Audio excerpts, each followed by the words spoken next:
Français parlent aux Français.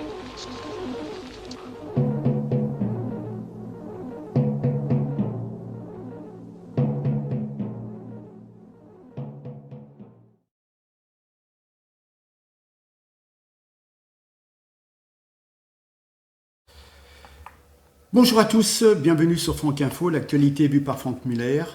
Nous sommes mardi 18 octobre. Ravi de vous retrouver,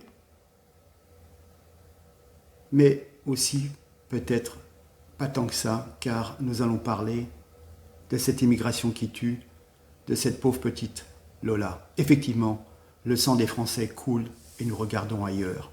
Pire encore, cet enfant massacré par la racaille d'en bas, mais surtout oublié par nos gouvernants, la racaille d'en haut. Cette idéologie multiculturaliste et diversitaire défendue depuis 40 ans par la gauche progressiste tue depuis des années des Français innocents. Des Français sont décapités, égorgés, des femmes sont violées. Cet enfant de 12 ans vient d'être mutilé avant de mourir. Tous ces crimes barbares ont pour cause directe ou indirecte l'immigration. Cela traduit l'ensauvagement de notre société. Il n'y a désormais plus aucune portion de notre territoire qui est épargnée. Cette idéologie immigrationniste est devenue le socle de toutes les politiques publiques. Elle guide les choix, les décisions, l'action, la communication, la réaction du pouvoir. Elle a longtemps été présentée aux Français comme une chance pour la France. Il était jusqu'ici interdit de critiquer, de dénoncer cette idéologie multiculturaliste sous peine de passer pour un raciste ou pour un extrémiste. Il fallait se taire et tout subir en martyr, même jusqu'à la mort. Rappelons-nous Samuel Paty, cela faisait 2 ans, l'anniversaire de son décès, ce dimanche. Oui, ce sacrifice suprême de la mort ou prendre le risque d'une condamnation devant un tribunal, partisan de cette idéologie immigrationniste. Cette idéologie a consisté à favoriser, à subventionner cette immigration massive, invasive, cette immigration de conquête. Cela a apporté, bien entendu, un potentiel de délinquance, de violence, de criminalité. Inouï, inédit dans notre pays. Tous les jours, les faits, tous les jours, cela est démontré. Cette idéologie de vivre ensemble est la plus grande farce et la plus grande trahison politique de notre siècle. Elle consiste à faire croire que nous pouvions et que nous devions encaisser le choc migratoire dans l'intérêt de la France et des Français. Le phénomène était voulu et nous a été imposé par la politique du fait accompli. La réalité, nous le voyons, est tout autre. Le sang des Français coule, la liste des victimes s'allonge et on nous demande encore de regarder ailleurs pendant que certains partis se disputent et restent incapables d'assurer la sécurité des Français. La colère dans notre pays n'a jamais été aussi grande. Le pouvoir le sait.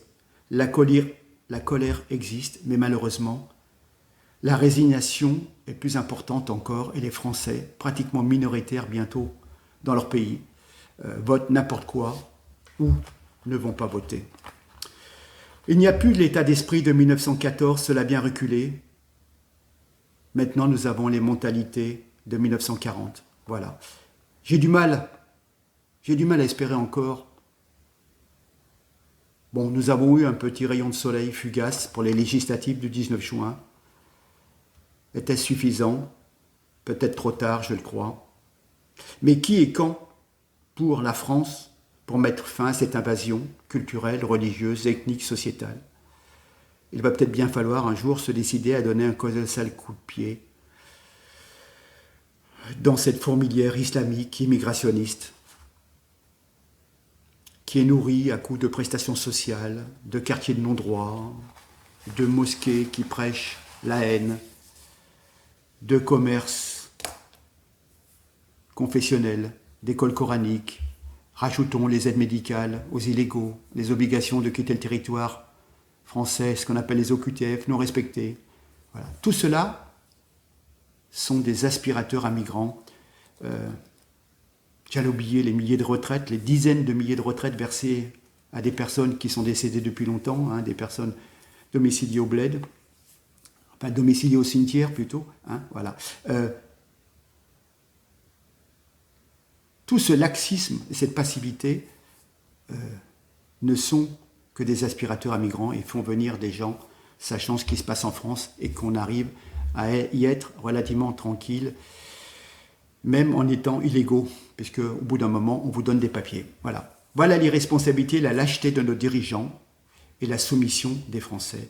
Et maintenant, nous allons aborder le cas de cette pauvre gamine, cette pauvre Lola.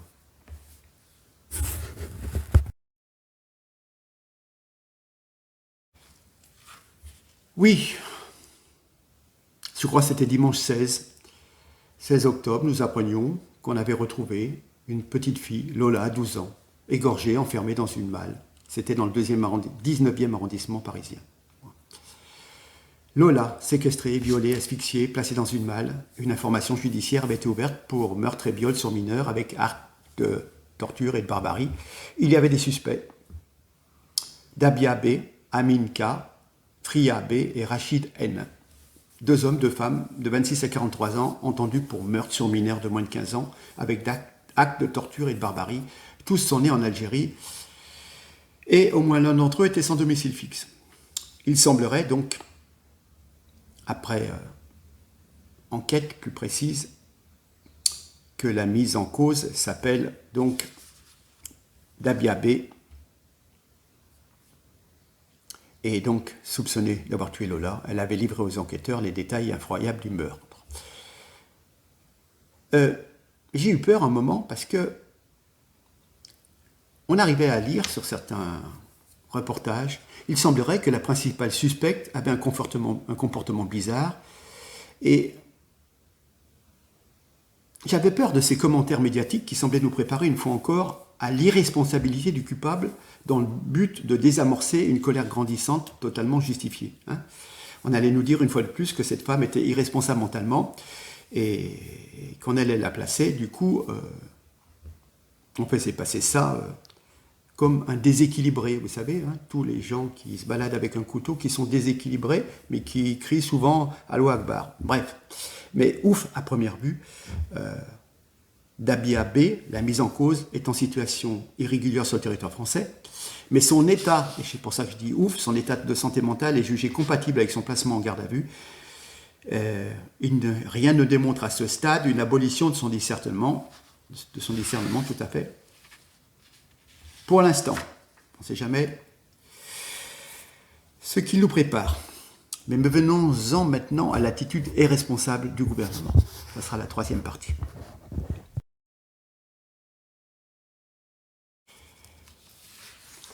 Oui, Macron et Darmanin, bien silencieux. Quand je dis massacrés par la racaille d'en bas, effectivement, mais pire, oubliés par la racaille d'en haut. C'est ça qui fait encore, qui rajoute de la douleur à la douleur. Rappelez-vous, hier matin, c'était lundi matin, 2 jours et demi après l'horrible meurtre de Lola sur le chemin du retour de l'école, aucun membre du gouvernement, si prompt habituellement à manifester bruyamment son indignation pour des peccadilles montés en épingle. Personne ne s'est exprimé.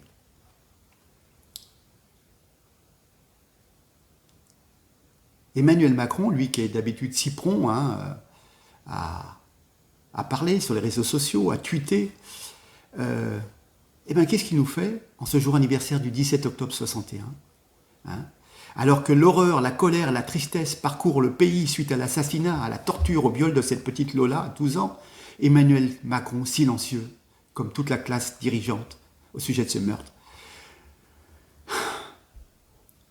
Quand même, ce meurtre, dû en partie à cette immigration non contrôlée, il n'a rien trouvé de mieux que de tweeter sur la répression de la manifestation des Algériens de Paris en octobre 61. Écoutez bien. À Paris, il y a 61 ans, la répression d'une manifestation d'indépendantistes algériens faisait des centaines de blessés et des dizaines de morts. Des crimes inexcusables pour la République. La France n'oublie pas les victimes. La vérité est le seul chemin pour un avenir partagé. La vérité, c'est que nous sommes toujours dans la repentance. Il faut quand même savoir qu'en 61, c'était la guerre d'Algérie. Et donc, laisser des centaines et des centaines, voire des milliers d'Algériens manifester dans les rues de Paris, je ne sais pas, mais c'était quand même un petit peu chaud. C'est tout. Bref. Enfin, cet hommage d'Emmanuel Macron au FLN, quelques heures après la mise en examen de 4 Algériens pour le meurtre, la torture et le viol de Lola, provoque la colère des internautes, provoque ma colère et provoque la colère de nombreuses personnes. C'est la raison pour laquelle je vous demande de partager un maximum cette vidéo. Quant à la ville de Paris, a été vraiment d'une discrétion totale. Sur le compte Twitter d'Anne Hidalgo, on cherche en vain depuis vendredi le nom de Lola, fillette massacrée, dans la ville dont elle est maire. Et puis, non, tout ce qu'elle a trouvé à dire, 36 heures après les faits, cette maire de Paris, elle soutient Elisabeth Moreno, effectivement, cette ministre de couleur. On lui a demandé de se déplacer, de changer de table et de monter à l'étage dans un restaurant huppé ou dans un café-bar, je ne sais trop quoi. Et voilà. Et donc, pour Anne Hidalgo, Paris, ses valeurs, son histoire sont incompatibles avec le racisme. Voilà. Mais je pense que les valeurs de Paris devaient être aussi incompatibles avec les crimes et avec l'infanticide. Et quant au maire du 19e, François Dagneau, également désespérément muet, son seul tweet du week-end concerne l'inauguration d'un gymnase. Voilà. Quand concerne les féministes, Sandrine Rousseau, Clémentine Autain, aucun mot, rien non plus sur le hashtag MeToo. Voilà.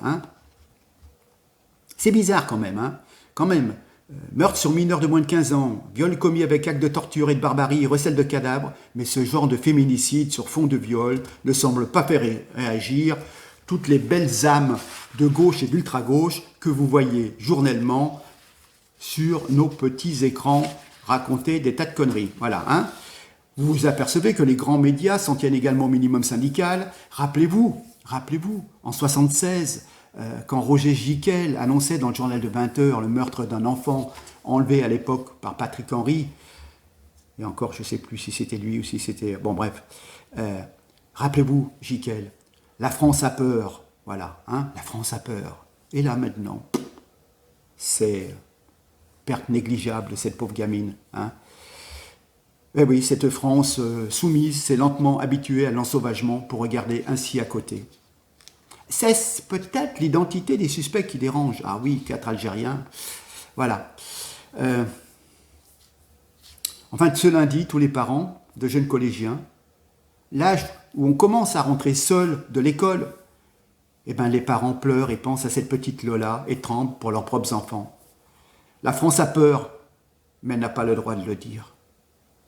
Et il faudra attendre hier, 11h30, et une incroyable pression des réseaux sociaux qui interpelle bruyamment les élus et le gouvernement pour qu'enfin Pape Ndiaye communique. Il annonce s'être rendu au collège Georges Brassens où Lola s'était scolarisée. Et à leur tour, à 15h, Anne Hidalgo, François Dagneau, le maire du 19e, lui emboîte le pas, se fente d'un tweet où il est question d'émotion et d'effroi. Ah oui, ils sont émotionnés, 3 jours après. Pourquoi ? Pour plaire aux électeurs, c'est tout, c'est dégueulasse, c'est des politiques de merde. Maintenant, les détails, malheureusement.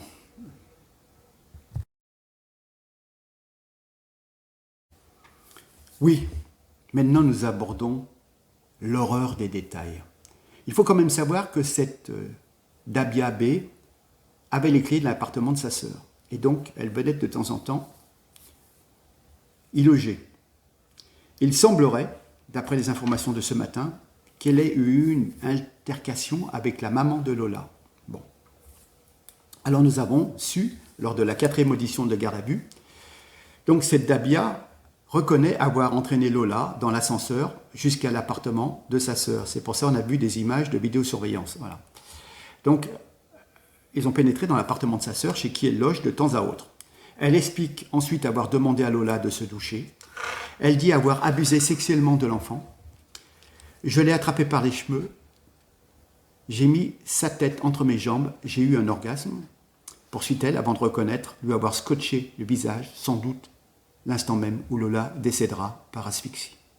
Elle raconte aux enquêteurs médusés avoir bu un café, puis avoir écouté de la musique, avant de larder de coups de couteau ou de coups de ciseaux le corps de la jeune fille au point où la tête sera quasiment désolidarisée du tronc. Elle ajoute avoir bu du sang de la victime après l'avoir mis dans une bouteille. Un flacon qui à cette heure n'a pas encore été retrouvé. J'en passe. Voilà. Alors,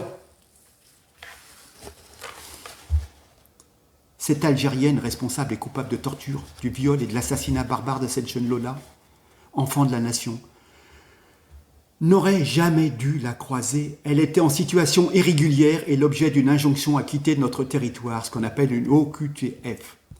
Cela pose par conséquent la question de la responsabilité de l'État défaillant et impuissant, désormais incapable de protéger et de garantir la sécurité des Français. Ce crime odié est celui de trop, il constitue l'effroyable symbole d'un problème de masse en France. Il brise pour toujours les parents, la famille de Lola, ses voisins, ses copains, ses copines de collège.